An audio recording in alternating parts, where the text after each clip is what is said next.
ആയിഷ ബീവി നബിയോട് ചോദിച്ചു, എന്തിനാ നബിയെ അങ്ങേക്ക് എപ്പോഴും ആ ഒരു വൃദ്ധയായ ഖദീജയെ ഓർക്കുന്നത്?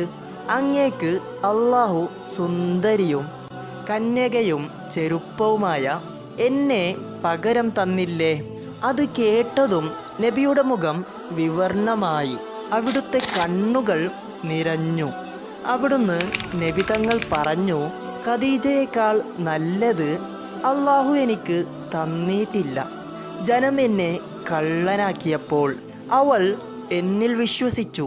ജനം എന്നെ തള്ളിപ്പറഞ്ഞപ്പോൾ അവൾ എന്നെ സ്വീകരിച്ചു. അവളുടെ ധനം മുഴുവൻ അവൾ എനിക്ക് തന്നു. ജനം അതെനിക്ക് തടഞ്ഞിരിക്കുകയായിരുന്നു. അള്ളാഹു എനിക്ക് മക്കളെ തന്നത് ഖദീജയിലാണ്.